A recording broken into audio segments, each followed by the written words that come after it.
Whoa, she's on. Ooh yeah. Well, you tried to tell me so. Yes, you did, but I guess I didn't know. As the saddest story goes, maybe now I'm gonna pull. Cause you knew it from the start that I really need this card. So I added her again and show you that she's in. I lied to you all those times I said I didn't need her. I lied to you. Yes, I did. Yes, I did. I lied to you. Even though you knew I was straight captain, I lied to you. Yes, I lied, though I tried. Return of the tap. There it is. Return of the tap. Come on. Return of the tap. Oh my God. Return of the tap. Here she is. Return of the tap. Return of the tap. Return of the tap. Hey guys, I'm back again with another rendition of my poll plan using Henry Handsome Derby's carrot calculator.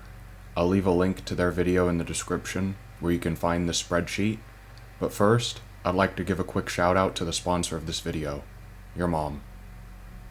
I just want to apologize for potentially misleading my viewers regarding Agnes Tachyon.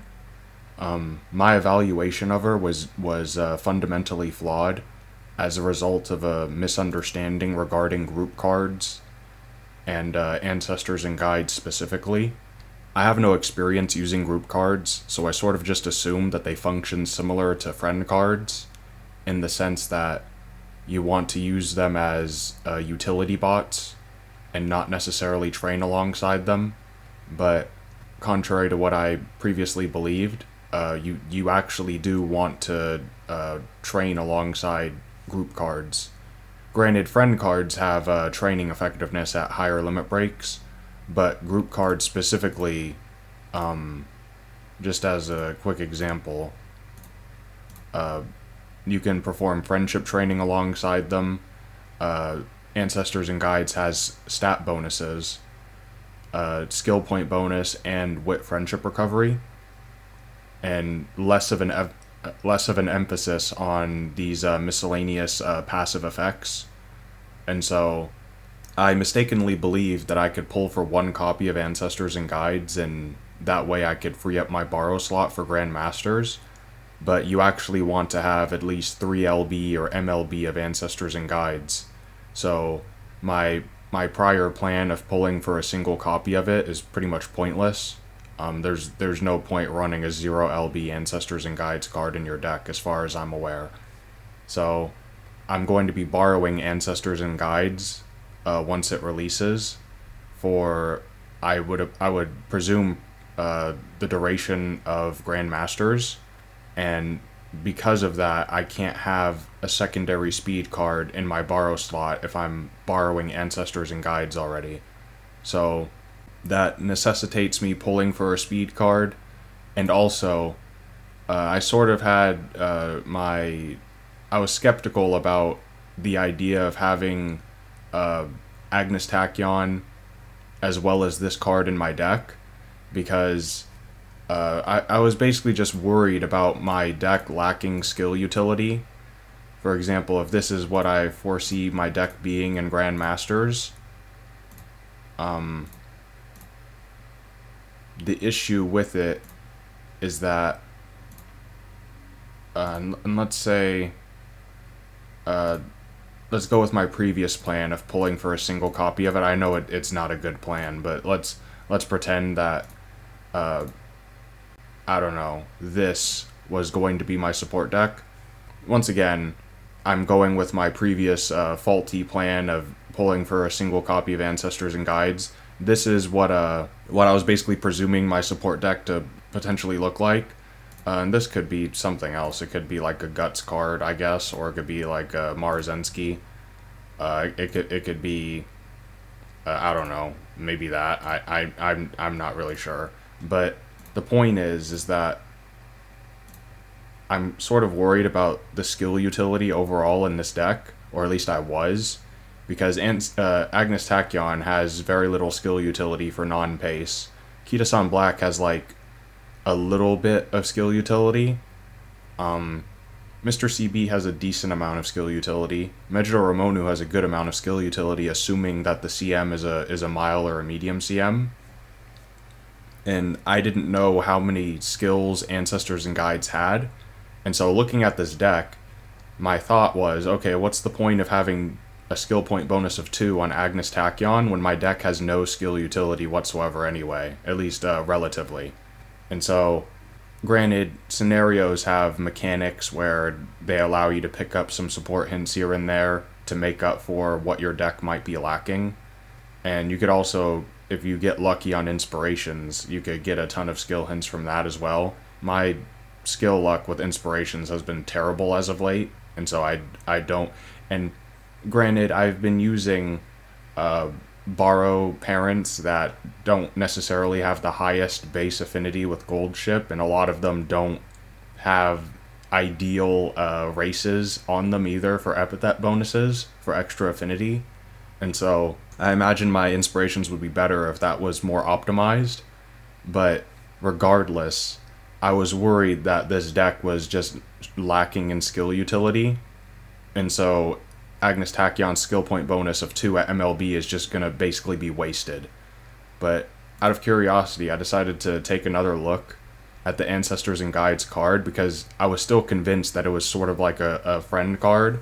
And so I figured it would have a gold skill, but I didn't know what the rest of the card's skills would be.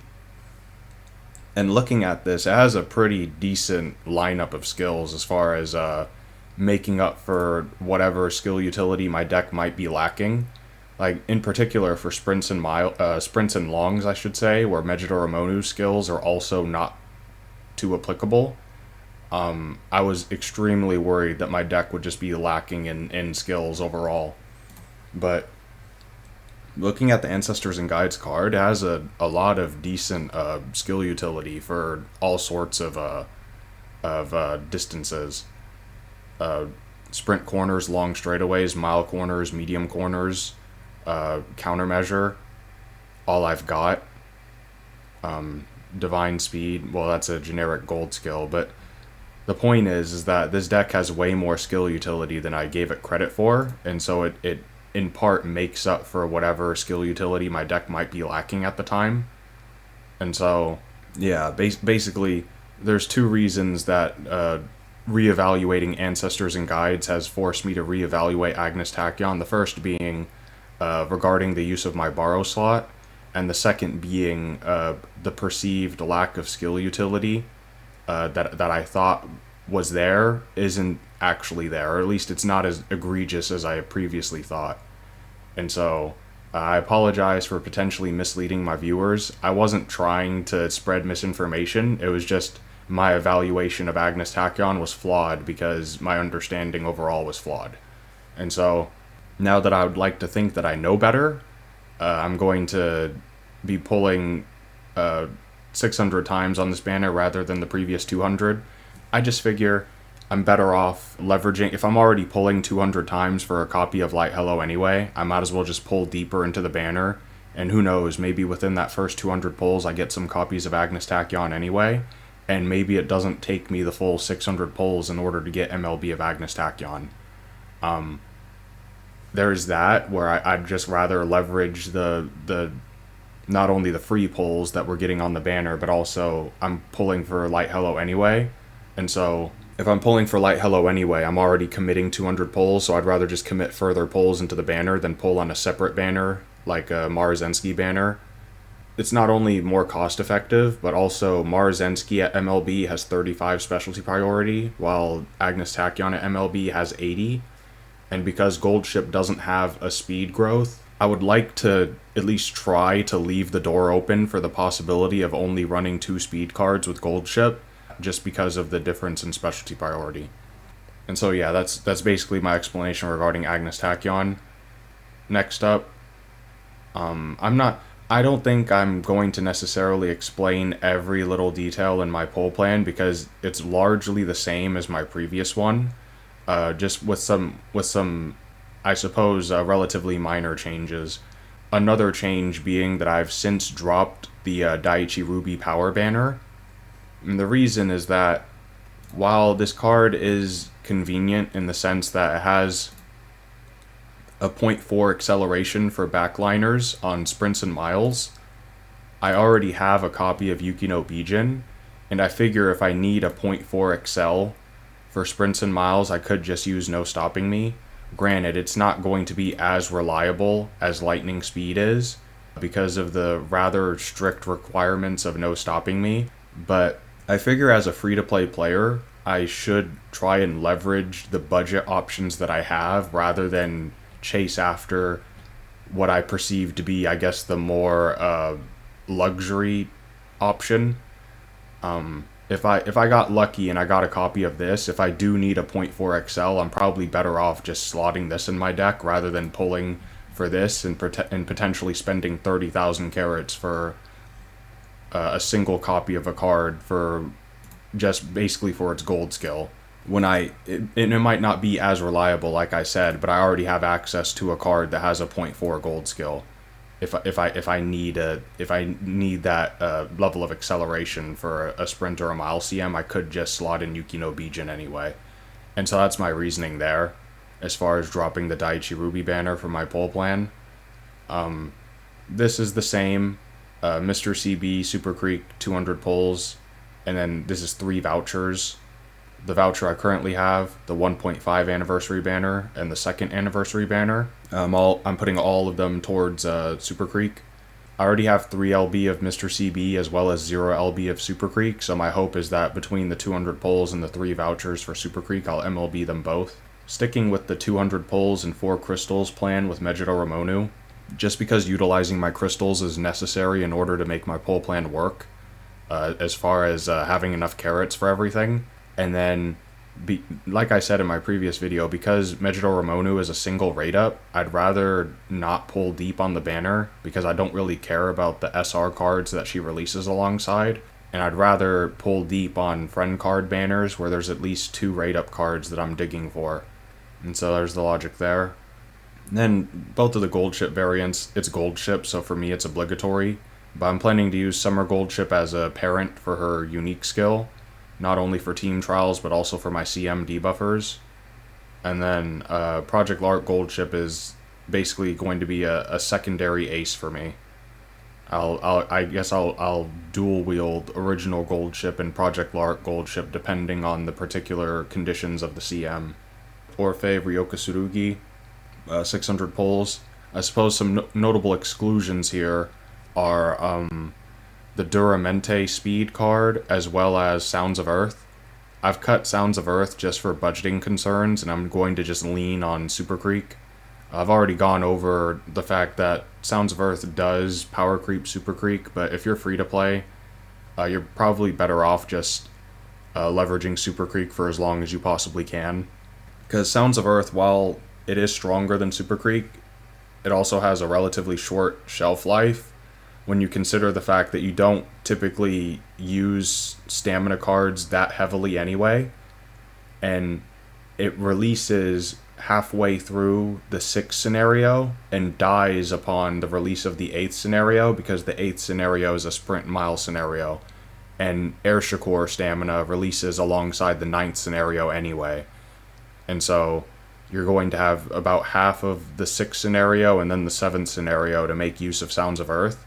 And because longer CMs aren't that common, I imagine you're not going to get that much value out of it before it basically gets shelved for good. And so that's the reason why I've cut Sounds of Earth. And Duramente is it's also budgeting concerns. I'm thinking that I'm going to probably be borrowing a secondary speed card. I won't have a secondary speed card glued to my borrow slot for the majority of the game, or not the game's life, but for majority of my playtime, like I previously planned on. And I could also, another thing I could do is I could run Kitasan Black alongside El Condor Pasa. It's not ideal because there's overlap regarding their gold skill, and because I main gold ship end closer, I can't really make use of El Condor Pasa's check skill, And so it's just, as far as like gold skill utility specifically, there's not a whole lot going on there. But it is still technically an option that's available to me. But moving on, another change that I've made is I've decided to include Narita Taishin, and it's once again the 200 pulls and 4 crystals plan, just because I don't really care about the Hishi Miracle stamina card, and so I don't want to pull too deep on this banner. I'd rather just leverage the crystals instead, so that I could pull on friend card banners. The thing about Narita Taishin is that I was originally planning on skipping her altogether, and then just borrowing Symboli Rudolph Wit once I pull for SSR Speed Dream Journey.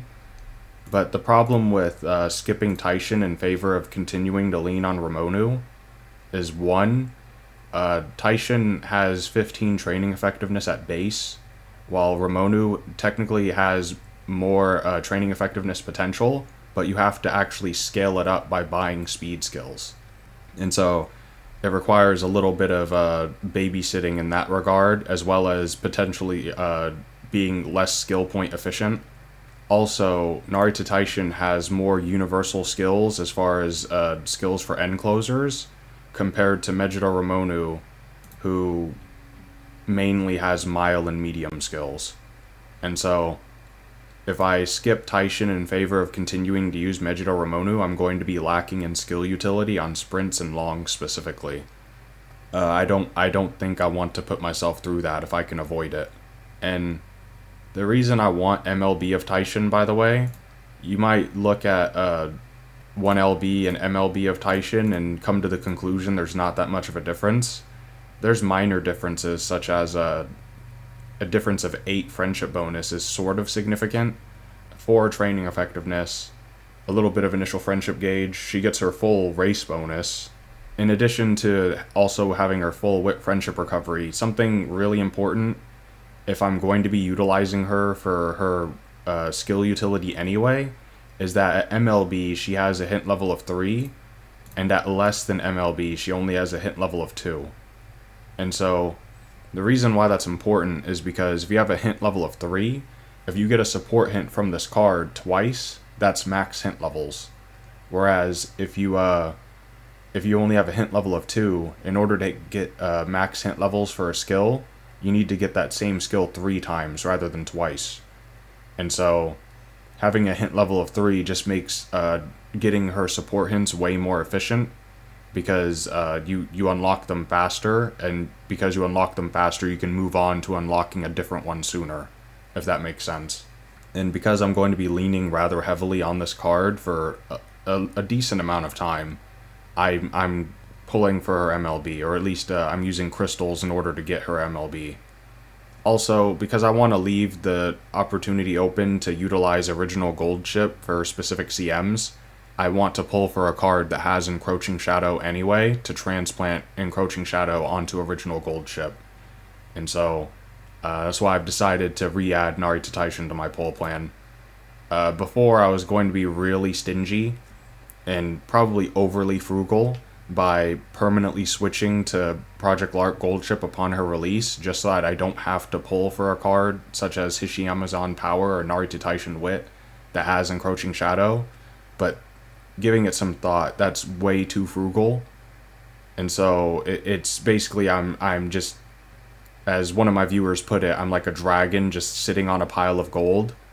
And there's not really any point in doing that. Eventually I have to spend my carrots in order to power spike, or at least spend my resources in general in order to power spike. And so I'm trying to get out of the habit of being overly frugal with my resources. Next up, another change I've made is I've added 400 pulls to the Yayoi Akikawa and Nishino Flower banner. I was mistaken about Yayoi Akikawa because I was under the impression that the discourse that I was looking at regarding her was accurate. And not to say that the discourse that I was looking at regarding her was wrong per se, but it was outdated, in the sense that she eventually gets buffed, and I didn't know she eventually got buffed. And so I was likely looking at discourse regarding her pre-buffed version, which, as far as I know, basically the scenario mechanic for Great Food Festival is that you want to use different vegetable ingredients to make items that improve your training effectiveness for the different stats, and the different stats require differing ratios of vegetables. And Yayoi Akikawa gave prior to her buff, she gave carrots, not the gems, but the food carrots. And carrots are the items that are primarily used to make the speed training item, or I guess like the speed training recipe. And so, post buff, she not only gives carrots, but I believe she gives a little of all the vegetables. And so, as far as I'm aware, that basically that improves her from being rather useless to being pretty useful for this scenario. And another thing that somebody's pointed out to me, I knew that she had Super Stand, but the thing about her is that because she's a scenario link for a sprint and mile scenario, Super Stand is, and Uma Stand in general, is just kind of less useful. It's still basically like a basic speed skill that activates during the early race, but it doesn't have, because of the way that Uma Stand functions, the longer the race is, the more value you get out of it, because race courses are divided evenly into 24 sections, I believe. I think it's 24, I might be wrong. But in Section 1, everybody, unless you activate a speed skill, is in pace down mode. And so, because the race course is split evenly into 24 sections, the length of Section 1 is relative to the length of the course itself. And so the longer the track, the longer Section 1 is. And the longer Section 1 is, the more value you get out of activating Uma Stand, because when Uma Stand activates, let's assume Uma Stand activates at the soonest possible moment, which is 5 seconds after the start of the race. If Section 1 is longer, then your Uma, assuming that nobody else activates Uma Stand, your Uma is exiting pace down mode much earlier than everybody else, whereas everybody else has to wait until the end of Section 1 to exit pace down mode. Your Uma, by way of activating Uma Stand, is exiting pace down mode early. And so hopefully that explanation makes sense, but the point is, the longer the race course, the longer Section 1 is, and the longer Section 1 is, the more value you get out of Uma Stand, because you exit pace down mode earlier than everybody else. The thing is that despite the fact that Yayoi Akikawa has Super Stand as a gold skill, because she's a scenario link for a sprint mile scenario, it kind of makes it weird, where Super Stand is technically at its weakest in those distances. And so, yeah, I don't know how I feel about that. But basically, she's at least better than I initially gave her credit for. And then regarding Nishino Flower, Nishino Flower is basically the premier power card upon her release. I wasn't sure if she was necessarily just good for this particular scenario, or if she was just good in general, and basically she introduces power cards to the meta. But it turns out that, as far as I know, she introduces power cards to the meta, and she's not just for the 8th scenario specifically. She's basically the premier power card prior to the release of Tamamo Cross. And so I've upped it from 200 pulls to 600 pulls to get MLB of Nishino Flower, and then as many copies of Yayoi Akikawa as I can get. Moving on, once again, Air Shakur, 200 pulls. I should have a minimum of 2 crystals, even assuming I have to use all 4 crystals on the Megiddo Ramonu and Narita Taishin banner. I should have 2 crystals at this point. And the other 2 duplicates are, one of them is the voucher for Almond Eye's release, and then the other duplicate is just assuming that I have decent luck on one of these banners. I shouldn't have to use all of my crystals in order to MLB them. If I get multiple copies of Air Shakur, for example, within 200 pulls, if I get multiple copies of Narita Taishin within 200 pulls, or I get multiple copies of Megiddo Ramonu within 200 pulls, I should have leftover crystals that I can then use for Air Shakur. So the idea is that if I have at least decent luck, I should be able to use the voucher and crystal strategy to MLB all of these cards. it could be the case that I get horrendously unlucky and I get 0 copies of any of these cards outside of the 200 pity exchange, but I'm hoping that that's not the case. I hope I have at least average luck in that regard. But I suppose that remains to be seen. Almond Eye, Embodiment of Legends, 600 pulls, pretty standard.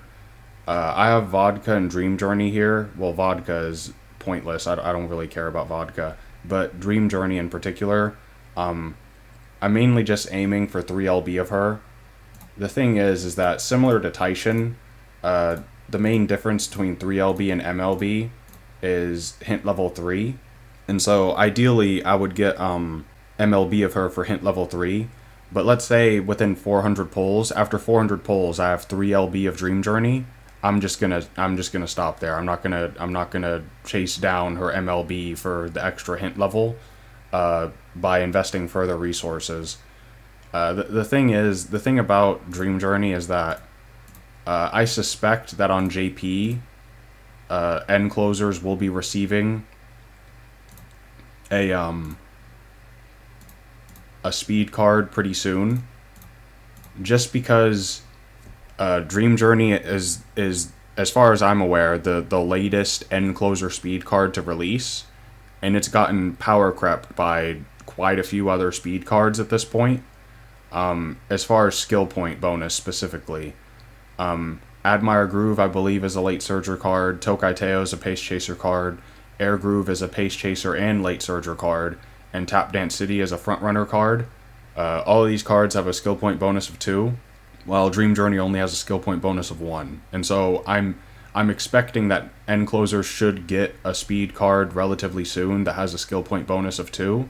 And so I sort of want to leave my budget a little open to account for that. And so I don't want to overinvest in Dream Journey, chasing after her MLB when I don't necessarily need it. Tamamo Cross and Tucker Brine, 600 pulls, pretty standard because you need 3 LB of Tucker Brine for the extra build slot during Design Your Island. Stay Gold, 600 pulls, I think that's pretty standard as well. Kyoko Hoshina and Tokai Teo, 200 pulls, mainly just for a copy of Kyoko Hoshina. I'm not sure if you need a copy of Tokai Teo for the onsen scenario or not, or if I can just use, if I need another speed card, I could just slot in Dream Journey and ignore Tokai Teo. I don't know how important her scenario link utility is for that scenario. Like, for all I know, she gives, like, the greatest gold skill ever made, and so everybody is obligated to use her no matter what. Anyway, moving on. 200 pulls for Stay Gold. She's a mandatory end closer parent, and so I have to, well, it shouldn't really matter. I should have enough scout tickets to just get her for free anyway, and so it's not really that big of a deal. And I may or may not decide to pull for some more Umas in between all of this, but I figure as a free-to-play, if I'm trying to take this game seriously, I should basically focus on my Oshi and leave the Uma pulls to a bare minimum. And lastly, we have the Forever Young and Casino Drive banner. Just 200 pulls for a copy of Casino Drive. Another thing you'll probably notice is that Durandal, Simbali Rudolph Witt, and Forever Young are nowhere to be found. And the reason for that is I need to keep my borrow slot open for something. Otherwise, I'm basically a whale in the sense that, let's pretend we're in the Design Your Island scenario. And this is what my support deck looks like. If I were to pull for my own copy of Simbali Rudolph or pull for my own copy of Durandal, I'd have nothing to borrow. Like, let's say even if I pull for a single copy of Durandal, because the difference between 0 LB and MLB of Durandal isn't massive, but even if I did that, I'm probably just going to be borrowing the MLB of her anyway, because there's everything else in my deck is sorted out. And I don't want to borrow Dream Journey, while that's technically an option. If I were to borrow Dream Journey, I would need to pull for my own Durandal, and then I would also have to pull for my own Forever Young when Forever Young releases. Whereas if I just pull for Dream Journey, I can borrow Durandal, and then I can borrow Forever Young. And so rather than pull for my own 0 LB of Durandal and then pull for MLB of Forever Young, I could just borrow both of their MLBs. And so, yeah, I excluded Wit cards from the tail end of my pull plan because those are basically what are going to be in my borrow slot. If I pull for my own Wit card, I'm going to be a whale in the sense that I'm going to be forced to borrow a card that I already own because I have too many of them. So, and then lastly, I suppose the last card I want to talk about is Buena Vista. It was suggested to me to potentially pull for this card, and I can sort of see why.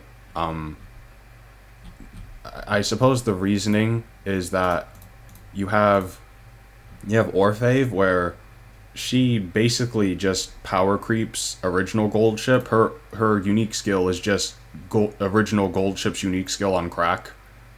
6 second 0.35, as long as you have at least 1,000 in all the categories as far as stats. When you have 1,000 meters left in the race, she'll get 0.35 speed for 6 seconds. Like I said, assuming that you have at least 1,000 points in every stat, which I believe at the time that Orfave releases, that shouldn't be that big of an ask. And so her unique is just original gold ship's unique, but better. And then also her innate skills and awakening skills are better. And I'd imagine her event skills are better and her evolve skills are better. So basically, she's just gold ship, but better. I mean, if all you care about is meta, she's just gold ship, but better. And so it's kind of whack to me that Cygames decided to do that. But considering their track record with end closers, I guess I shouldn't really be surprised that they do something like this. But the thing about Buena Vista is that she's not only a decent stat stick. Like, if you compare her to Tamamo Cross, for example, she's pretty strong. 20 training effectiveness, power bonus of 2. She also has a skill point bonus, a little less specialty priority, but you can live with a difference of 35 when you consider everything else she has going for her. But the main reason, I think, in addition to her being a stat stick, is she's an end closer card, and so she has a decent amount of end closer utility. But then also she has the Rain gold skill, which is one of Orfave's gold skills, which is it's part of the reason why she also power creeps original gold ship, and she probably also power creeps Project Lark gold ship too. But I'm comparing her to original gold ship because her unique skill is just a better version of it, and so it's the most one-to-one, I guess, sort of comparison I can make. Where, like I said, she's more than likely better than Project Lark gold ship as well, but I haven't actually spent a whole lot of time studying Project Lark gold ship's unique skill. So I'm aware she gets more speed if she gets gate kept, but I don't really know like what the exact conditions of her unique skill are. I mean, I guess I could look at them. Gold ship. During the final corner or beyond, if you're about to overtake someone from the second half of the pack, your speed will increase. It will increase greatly if you had... Okay, so it's technically a little stronger than Orfave's unique, but the problem is that it has a way more specific activation requirement. And so I guess you can make an argument that Project Lark is sort of comparable.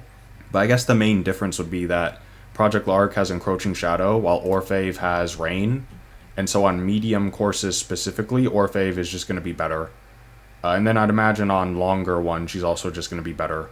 But for medium specifically, she can have Encroaching Shadow as well as Rain, while in order to give Project Lark Gold Ship Rain, you would need to have Buena Vista in order to transplant it onto her, which is, I presume, why it was suggested to me to pull for this card. Where basically, if I want to force using Gold Ship post Orfave release, it's probably in my best interest to get this card just to make her at least a little bit more on par with Orfave. So I think I understand the logic as far as suggesting this card to me, but the problem is that she releases way too soon to Tamamo Cross for my liking. This is Buena Vista right here, and this is Tamamo Cross right here.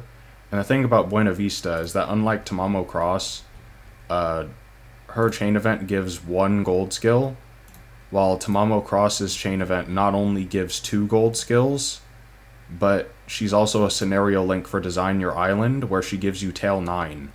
So Tamamo Cross gives you 3 gold skills for the duration of Design Your Island, while Buena Vista only gives you 1.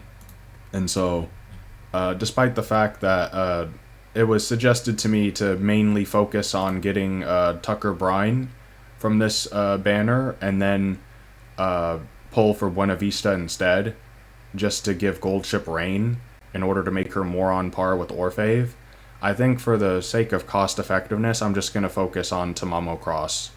I don't think it's necessarily a bad idea to pull for Buena Vista for those reasons. It's just I don't want to put my budget at risk by pulling for Buena Vista power in order to basically like chase after the coattails of Orphave, if that makes sense. I'd rather just lean on Tamamo, and if I don't have rain, it is what it is. But that's all I really have for now. I just wanted to go over some of the notable exclusions and why I didn't include them in my poll plan. But let me know what you guys think about it in the comments, and thank you all for watching. Peace.